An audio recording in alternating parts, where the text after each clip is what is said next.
Tahiti and Maria. Okay. Uh, and you can see, looking at the picture here, the over the water bungalows attached to the outer motus, which are these strips of land that form part of the outer barrier reef. Bora Bora is full of them and claims to be the honeymoon capital of the world. But if you ever want to stay in one of those, mortgage your house first. There's a lot more affordable accommodation if you stay on the main island. The airport is on one of these outer motus. It was built during World War II when some 4,000 odd US troops were based here as a station between North America and Australia and New Zealand. It's a bit of a detour to the west of the side of the Pacific going this way, but it was out of all that war zone in Midway where the fights between the Allies and Japan were going full blast. And this routing and the US troops taking over Bora Bora and building the runway on one of these outer motus was a bit the basis for the film South Pacific, which you remember had the troops based on a Pacific island. And the runway that they built was taken over as a civilian airport after the war, was the first truly international airport on the South Pacific Islands. Hawaii accepted, of course. Who else there? Yeah? Who else there? Who owns Bora Bora? Oh, it's part of French Polynesia, as is Tahiti and Maria. It's all part of French Polynesia, and this is still a department of France, but with a lot of local autonomy.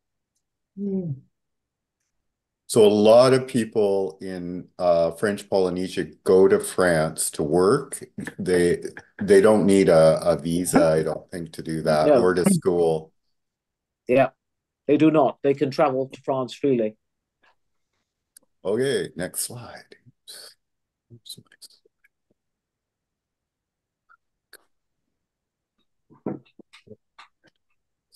Oh, there it is.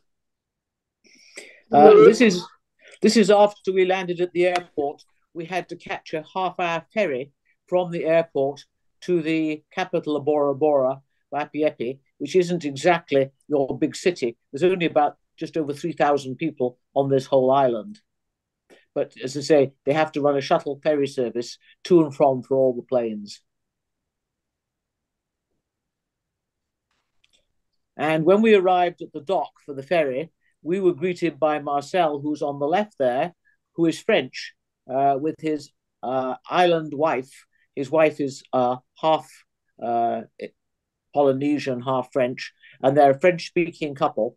But they were at the dock with these lovely leis to greet us, and they had brought transport for our luggage and everything to take us to the accommodation that we had rented on their property. They had got in touch with us beforehand, and they've kept in touch with us by email. They sent me Christmas greetings for all of us, which fortunately Google Translate enables us to communicate despite his lack of English and my lack of French.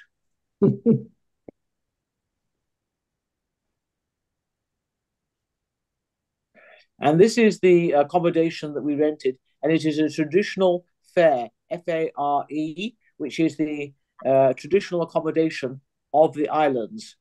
This is not a particularly old one, but it's built exactly in the traditional style. And I might add, just looking through the gate there, you'll see it on the next slide. Just walk out the gate at sunset. Wow. That is the view. Wow. And the first thing we did was go for a swim in the little bay there. The snorkeling wasn't really great there, but it was still a good place to cool off and have a swim. We had a better spot for snorkeling about what, 2K down the road, Wes? Yeah, just around the corner of the island. Yeah. And the key there is that we needed to swim. It was so hot when we arrived. It was over 40 degrees. If I remember, it was really hot. Brutal. Yeah. But the rest of the time we were there was not that particularly uncomfortable. Yeah. The next day, when we had come into the dock, Norm had gone to pick up our rental car because we were not in the village. We were out on the coastal strip, probably 7K out of Vaipiepi, something like that. Yeah, and something like that. The next day we set out to drive around the island, and we came to one of their best beaches, which is a relatively well-known beach, and as you see, looks exactly like anybody would expect a tropical beach to look like. I think it's Matira Beach. Yes. Yeah. But it wasn't a snorkeling beach, so we didn't actually spend much time there. Well, we snorkeled around, but didn't We see did, but very there wasn't much to see there. Too sandy. And this is looking up towards the interior of the island, which is quite mountainous, and as I say, is lush and green. And this was the famous Maritime Museum. Yes. There was a sign saying Maritime Museum, so we went in to have a look at it. Well, we went by it about 3 times and had Norm do U-turns and come back till we finally found, we thought it would be like a big sign. It was a tiny little sign on like a house. It was on Google Maps, so. Yeah. And it had actually a lot of famous ships in miniature, including 1 or 2 famous Canadian ones. The Blue Nose. Yes. And I think there it is. That's the Blue Nose. Yep. Yeah. Blue Nose. Yeah. The next day, with the assistance of our hostess, who spoke more English than Marcel did, she arranged a lagoon tour for us. It was one of 2 that we did, and they were very, very different. The first one that we went on here is what I would call not quite the party trip, but something close to it. We have our host here who would sing Polynesian songs accompanied by his ukulele, and we're all having a jolly party, right? Anyway, we went to a number of snorkeling sites, and then we went out to a motu for lunch. Sounds nice. Our first snorkeling stop, we noticed, had a lot of these colorful clams. Very fluorescent looking. They were beautiful. And so many colors. Like Yes. blue was just one of the colors that we saw.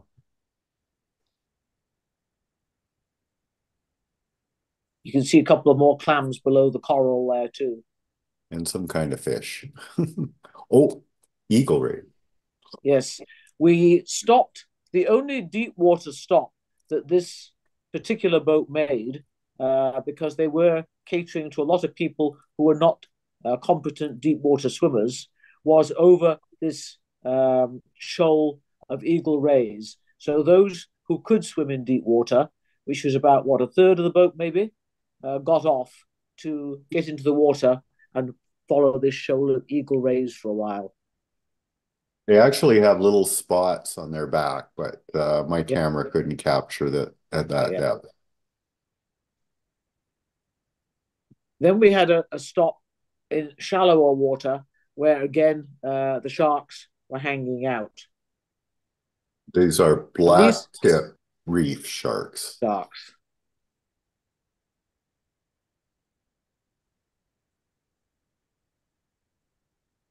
Cool. Nemo.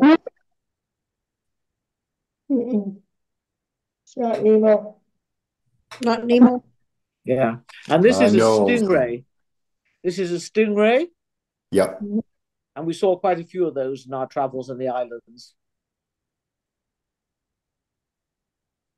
And this is the island, the Motu, that we were pulling into for our lunch. And that is the luncheon spread in front of me, which was probably more than twice as much as I could eat. Good God. Yeah. That's good. It was good. You'd sink after that. But needless to say, a siesta was needed. I didn't let him sleep for long. We went exploring.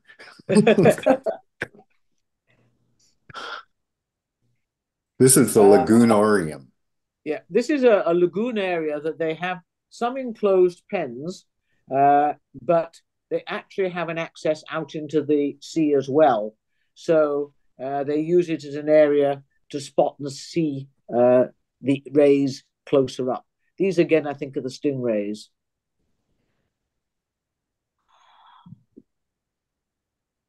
Oh, were these milk? And these were the sharks that were also in the lagoonarium. And I I'm think trying they to were remember what kind. milk sharks or something like that. Yeah. Nurse? Are they nurse sharks? There were different kinds of sharks, the black tips, I think, that we were seeing in the ocean. Although I see a bit of black tip on the top of the fins, so there may be a variation of the black tip again.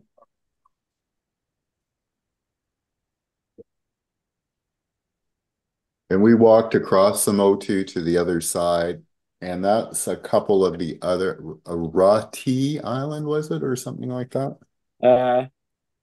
Raitioa or something like that. Yes. Yeah. And that's in the far background. And what you're seeing there at the surf is the outer edge of the reef. The island is almost completely surrounded by it with just one break in for ships to come in. Part of the experience was demonstrations of breaking coconuts and also how to wear the local native dress.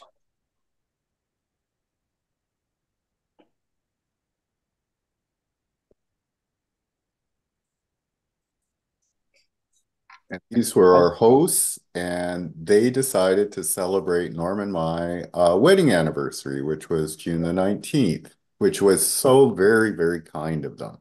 And they had champagne for us and a very nice dessert they brought out. They were such nice people. And I had lots of fun trying to talk to him in French. Yeah. And she was good in English, very good. So, so they were a lovely couple, really kind to us. This is us now on more than about 3 of our different days there at least.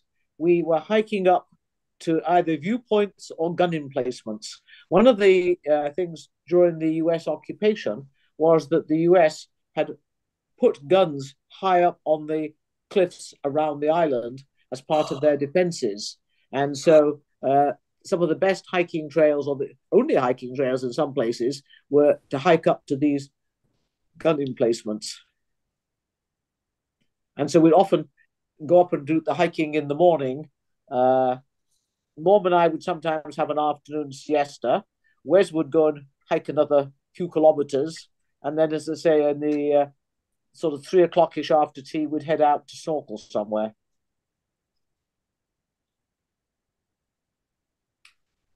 The said gun emplacements, still there.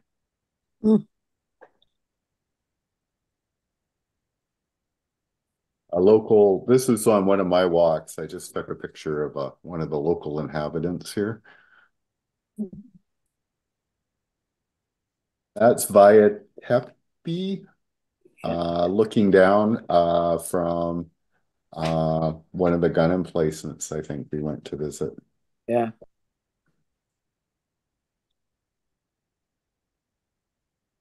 Yes, that was another gun emplacement.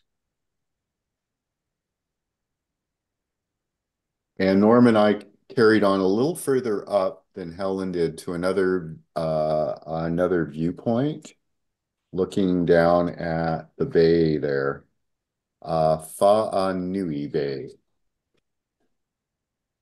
which I think we used to drive through this bay practically every time, I think, on our way from where we were staying around the far headland back to Vaipiepi, which is this end of it. So we had to drive right around this bay each time pretty well to get to Vaipiepi. Yeah, and unfortunately, we were unable to get our morning baguette with an easy walk. So we ended up having to buy them in bulk and bring them home from Vaipiepi. But Vaipiepi, we had to drive around that bay to get there to get our baguettes. Rough life, rough. Rough. Well, it was so nice in both our other spots we could just walk. And this is a manta ray. And unfortunately, at this point, both Helen's camera got water in it and mine gave up the ghost, my underwater camera. So this is a picture off the internet. But we went swimming just around the corner from our place in a little bay where we'd found out from the lagoonarium people they have manta rays. And Norm and I were just swimming along, and this thing is like 10 feet across, just came up underneath of us, and we were just like, wow. It was He was so close that I honestly could have reached out and touched him. Which, by the way, when they startle you because all of a sudden they appear from below you and go by you, that's startling. So I did jump a bit, and I didn't reach out and touch him. And I think, Helen, you saw him as well there. You were. I didn't see him as close as you did, but we did see them again later when we went on our second snorkeling trip. But we didn't see them close then. This is now on the deck of our fair, where we basically sat and had our meals. The quarters in this fair were a bit tighter than they were in our other two accommodations. The other two probably had slightly better space, but this accommodation had the landlord and landlady prize-winning contest. This is the main bedroom for Norman Wes downstairs, and I was up that steep ladder that you can see at the back. Yikes. Yeah. Fortunately, I don't sleepwalk. And every night we used to have sunsets. Everyone was different, and they were all beautiful. So I just got a warning about running out of time. So possibly within the next 5 minutes or so, I'll have to restart. So just come back in again. Yep. So another beautiful sunset. We got this is just one or two sunset pictures. I don't know how many sunset pictures we took in total on all three islands, but there were a lot.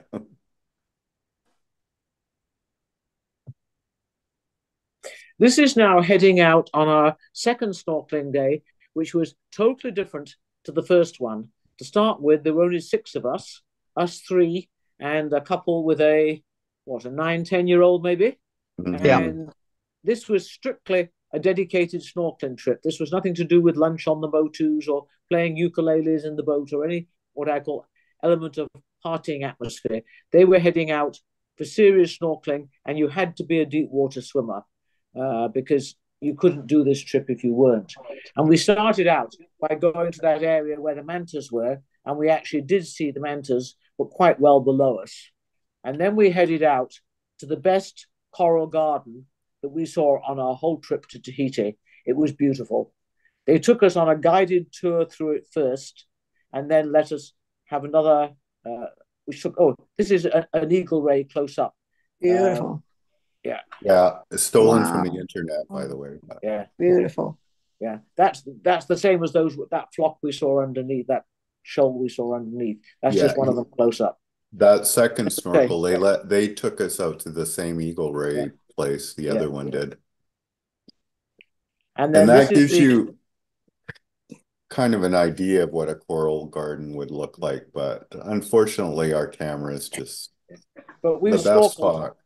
It was absolutely beautiful. We snorkeled through it, as I say, in the area for about an hour, half an hour on, as I say, a guided tour through the best canyons, and then on our own for a while. And it's one of the best snorkeling spots I've seen in a long time. Would you agree, Norm? Oh, absolutely. It was spectacular. And so unfortunately we couldn't take our own pictures.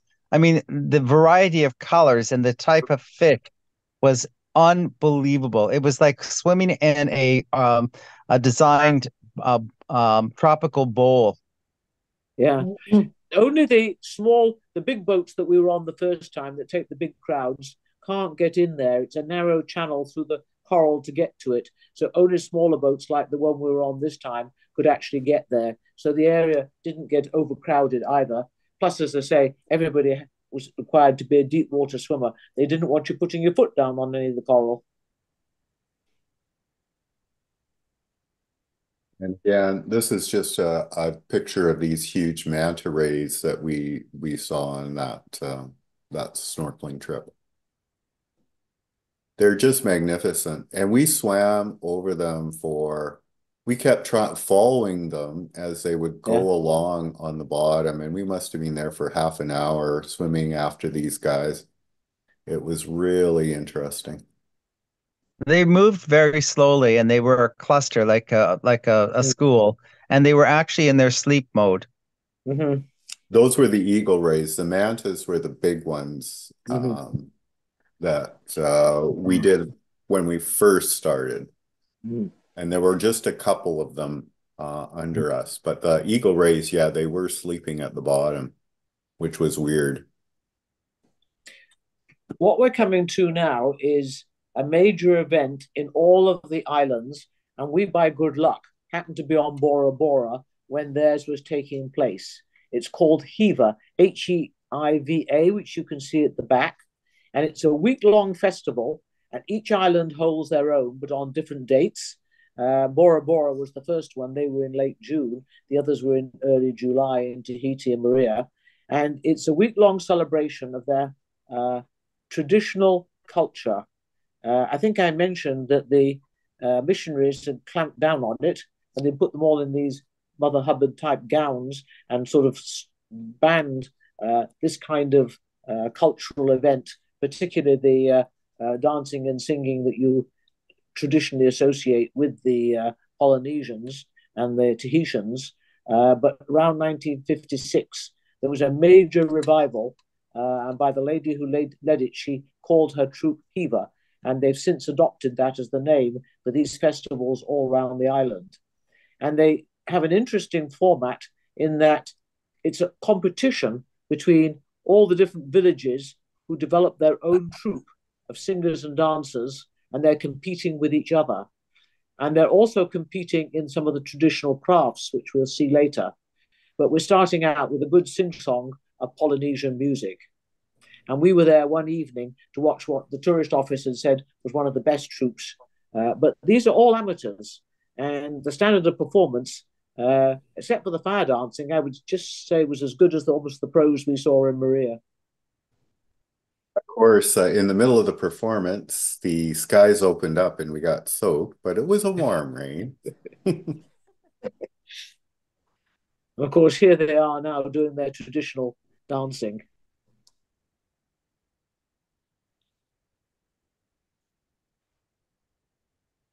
And these are the men doing their knees banging together.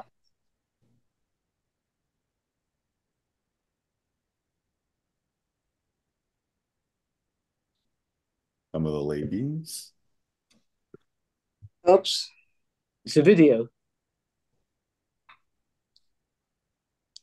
Is there music with it? Oh, yes. Polynesian type No, music. no. With the video. Oh, Oh, yeah. Hopefully you can hear it. No. No, Oh, sorry. too bad. Hmm.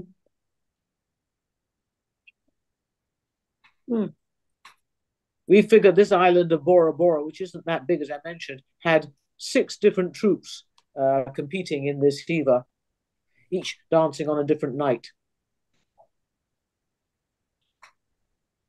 This was out on another of our hikes. We did a little bit of this was down near that Matira beach. Yes. And we hiked up to a little it was like a cell phone tower, and then started hiking along the ridge. And we did a little bit of scrambling to get out to this spot to have a beautiful view down below us. And if you look the other way, I think we could see both sides of the island from up there. Yes. Wow.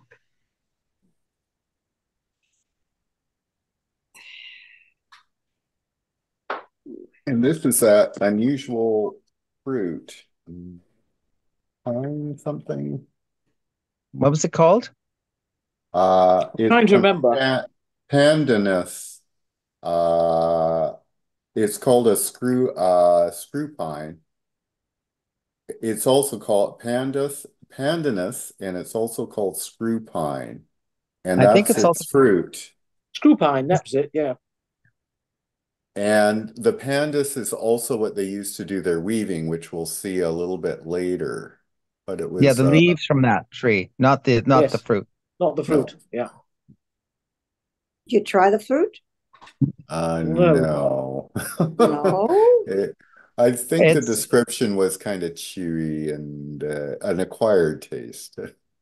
they what they basically said it had to be prepped in a certain way to make it usable. So we didn't do it. This is one of the only over-the-water bungalow resorts that was actually on the main island.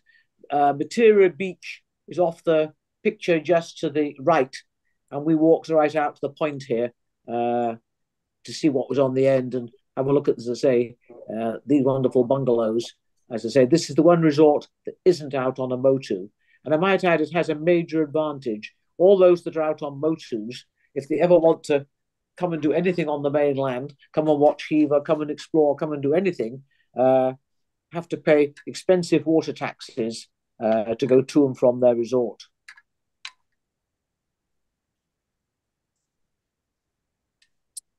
And we went a little bit further on the ridge to kind of the top point, and that's a picture of Norm at the top. And we found a bougainvillea. You can kind of see the red flowers just kind of hidden in there. Somebody had planted right at the top of the of this little viewpoint. Second visit. Okay. Okay. This was our second visit to the Hiva competitions. And in addition to the singing and dancing, they also had traditional crafts. And one of the crafts for the women was making baskets, hats, whole variety of useful things out of the leaf of that plant that belonged to that colorful fruit, the scrub pine. The screw pine. Screw pine. And they had a certain amount of leaves and a certain amount of time to make and use up all their leaves. And the winner is 87-year-old Granny here. She won the competition by a mile. But she cheated. She used her feet. Yeah, she used both. Literally, no, seriously, she used both hands and her feet as she was working. She just like went to work. Yes. Like a monkey. God, Lord. Oops. The other competition, the other one was making roofing panels. And again, it was the men who were doing this. They had to make panels that were going to be used for roofing the fairs. And they had to get them into strips, all attached to each other, that could be then thrown onto the roofs. And you can see him working, making his strip there.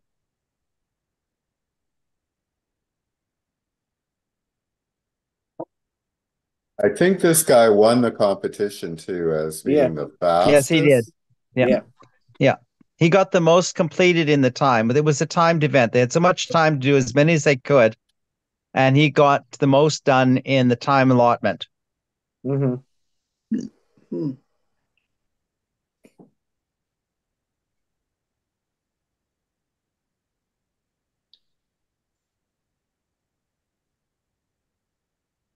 And this was another day's hike where we were hiking up to a ridge that actually the path crossed from one side of the island to the other.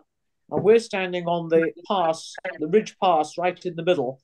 We were looking down, we'd come up from one side and we were looking down to the other. And again, you can see this is really beautiful scenery here. People do climb these huge volcanic cones or whatever, but it's very dangerous. Some kids died trying to climb one of them. They use the vines to try to climb up the side. But Norm and I did not make an attempt on these. Good They show. strongly recommended if you did attempt any of them, you should take a guide. And this is looking down the other side, I think, or looking down one of Yeah. the sides. Yes, Yeah. yes. This is not the side we came up. This is No, the this side is- it's the other We side. didn't go down to the bottom. We went back down the side. Obviously, Yeah. we came up because that's where our vehicle was. I think the Lagoonarium was somewhere over here too. And that was the place that had another gun emplacement we didn't get to, but we saw lots of guns. So Just some of the beautiful flowers that we were seeing all over the island. I don't think it would matter what time of the year you went, there were flowers everywhere. This is in the Bapiepi again, near the ferry dock. And once a week, we showed you the ship when we were in Maria. It's the Paul Gauguin, which is a small cruise ship, probably takes about 250, 300 people, goes around all these islands every week. And when the ship comes in, the island puts on a welcome here and puts on, needless to say, lots of stalls behind trying to sell you all and anything. This is all and anything. lots of opportunity to go shopping, Lynn. Yeah. Ugh. No. This is, I might add, in contrast to the market stalls we used, which were along the roads, and they were selling fruits and vegetables. And we picked up the most marvelous grapefruit, bananas, and other fruits from the markets, from the stalls that were running along the roads. The And here's stalls another weren't running. sunset. Huh? The stalls weren't running. Yeah. No. Another magnificent sunset. And you also notice on this one an interesting feature that they had their boats docked on stilts. Otherwise, they were likely to be high and dry, I guess, at certain tides. And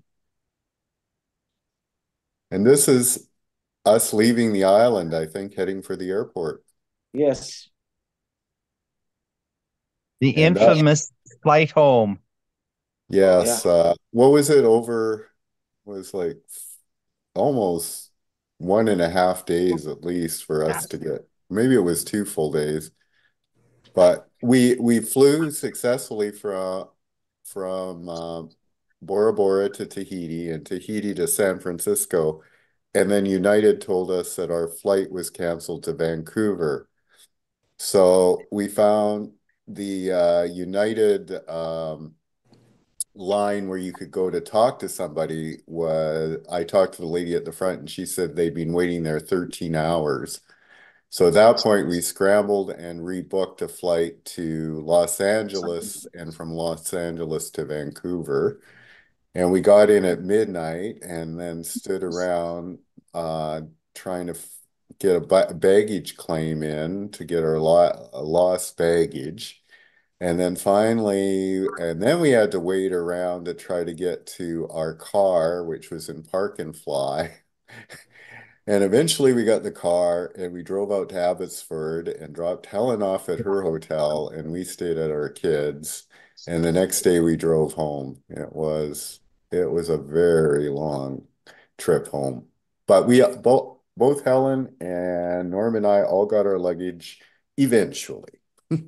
Mine was the longest because unfortunately, when we reported our lost luggage in Vancouver Airport to the WestJet lost luggage agent, she put down one number wrong. So when they scanned my bag, it didn't register. It took them a whole month to find it, but they did eventually find it. And I can also say that both Medoc and credit cards, my credit card and their Medoc insurance, all came through on trip interruption and refunded the fares.